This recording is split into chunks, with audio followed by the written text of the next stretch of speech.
Thank you for inviting me back to speak again at this great conference. Basically, yeah, today I want to try and do a rapid, I guess, whistle-stop tour of my story, starting off as a mineral exploration geologist and now becoming really interested in this whole challenge of how do we actually invest in delivering on the resource and future generations challenge. So basically, yeah, this first image is me back in the day in Ethiopia as a geologist. We were exploring for precious and base metal resources. And yeah, when I was a geology undergrad and in my sort of early career, ESG wasn't really, front of focus as such. But when I reflect back on it, we were doing a bunch of things just almost, intuitively because it made sense. So you're living and working in these really remote situations. You're always looking for ways to engage with the community, to find local suppliers. To one example, we were finding suppliers who could make core trays for us and sample bags, etc., rather than importing them from outside. But these kind of stories I found weren't really being told. And so I got really, really inspired, especially in my time in Ethiopia, as to this huge sort of unharnessed potential and opportunity in the natural resources sector to do a better job of both telling our stories and actually also doubling down on those opportunities to create more sustainable and equitable business models where you have that interface between government, investment, private sector, communities, and also artisanal and small scale mining. I think that's often, until more recently, has been quite overlooked in terms of this whole narrative around responsible mining. So yeah, this is where it all started off for me, I guess, where I got my inspiration. So yeah, rocking up to this underexplored territory in Ethiopia with lots of opportunity to find resources. But really, for me, I think, yeah, starting off with that initial excitement of, I'm a geologist, I've got to find the $1 million ounces of gold, to then kind of pivoting and thinking, hey, actually, what can I do to actually contribute to the bigger challenge, which is finding better ways to do business and secure these resources that are ever increasingly important for our transition to a greener economy. So yeah, motivated by ways to find ways to try and bridge this gap, I actually stepped out of exploration and went back to university, to business school. And I guess these kind of concepts now are sort of front of mind. So how the things I was trying to pick up or trying to understand was, how do all the different pieces of the puzzle fit together? So for example, how do we actually find a way to operate within our planetary constraints, within our societal needs and constraints, given the ever increasing expectations that we have of our mining industry to deliver both the resources, but in a responsible fashion. So the mine of the future, what does that look like? So if we think about the mine sitting in the center as part of the economy, right now it's ever more increasingly important to find ways to innovate in terms of technology, to find more efficient ways to do what we do, to innovate also in terms of business models. So how do we integrate better with community and government needs, for example? How do we ensure that we're securing and working towards social license and actual global acceptance? So we have this huge drive towards the low carbon economy and sustainable future for our planet, but there's often a gap in terms of people's perception of the mining industry and its role in delivering on that. Often the mining industry can be perceived as somewhat of the enemy or a barrier to achieving those goals.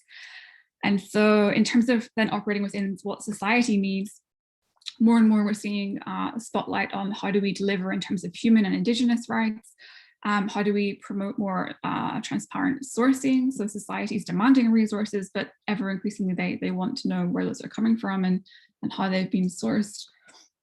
And then our planetary boundaries. So how do we do this all within, water constraints, land constraints? How do we balance the needs between sort of agriculture and resource extraction, for example? So, So yeah, as I mentioned, it doesn't take much to see, what's going on in the media. We're seeing all kinds of shifts that seem to be happening faster and faster in terms of the momentum and the pressure on the mining industry. So we see, for example, supply chain, the midstream and the downstream facing ever increasing pressure to clean up their own supply chain.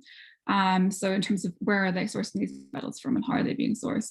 We're seeing changes in law. So companies being tried not domestically for human rights abuses, for example, that may have occurred abroad.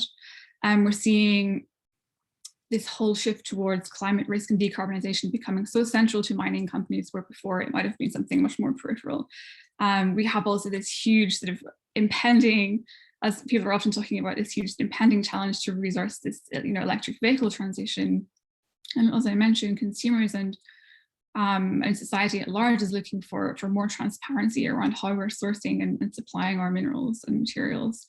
And also we're seeing, innovation, not just at the mining level responding to this challenge, but also downstream. So for example, Apple looking at closing its own supply chain to actually reduce its dependency on primary resources.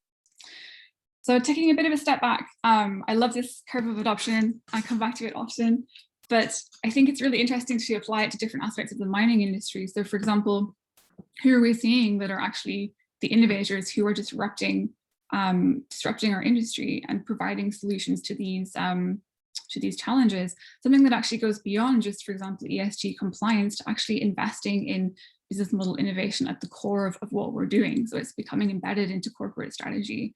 And there's a couple of examples. I think I'm just going to refer to briefly that I think are interesting. So, for example, we see Cobalt Metals, who's looking at supplying critical metals to industry, and what they're doing is unique and different in terms of the fact they're actually taking sort of Silicon Valley data science approach, so big data, machine learning, etc., and combining that with patient capital. So having this longer term view, not being so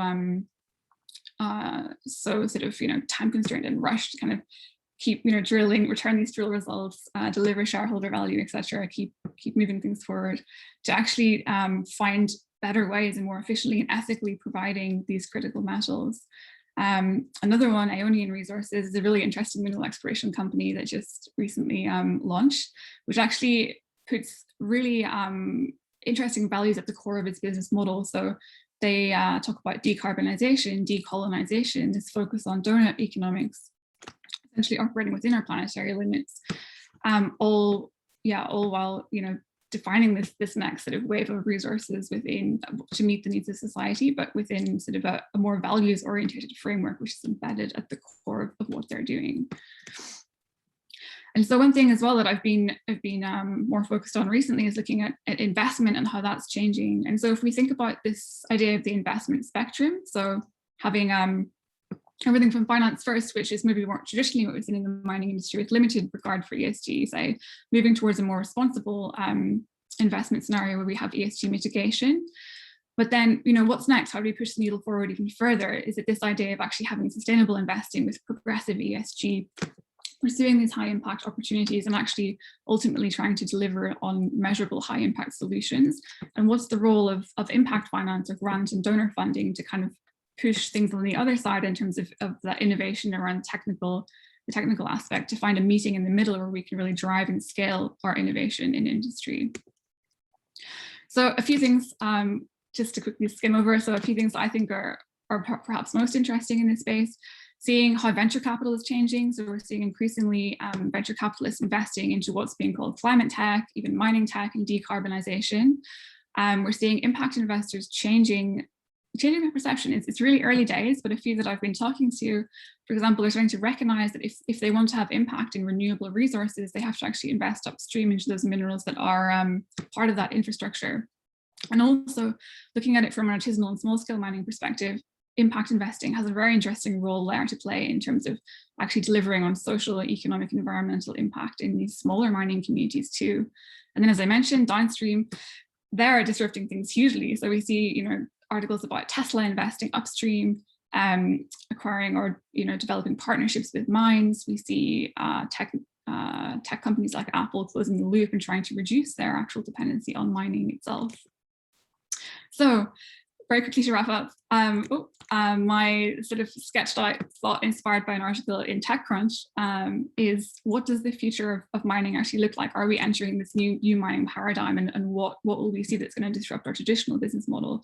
So for a long time, it's been about access to resources, license tenure, etc., capital. But now it's becoming more and more about, you know, vertical integration, partnerships, this idea almost of network effects that we talk about in the tech industry, social license to operate. And how do we do this quickly to respond to the needs of the tech industry, which is changing every day. It's so fast. So I think it's a really exciting time for our industry.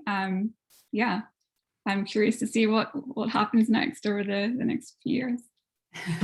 Brilliant. Thank you so much for that, Sarah. So ladies and gentlemen, please put your hands together from the other side of those muted microphones. A massive thank you for Sarah Caven. So now I know that you will have lots of fabulous questions for Sarah. Please do pop them into chat or into the Q&A function, and we'll be able to get to them during the course of the session. Also, if you are watching live from YouTube, and I can see lots of you are beginning to sneak in there on the YouTube channel, please do feel free to put your questions into the chat on the YouTube and we will pull them across.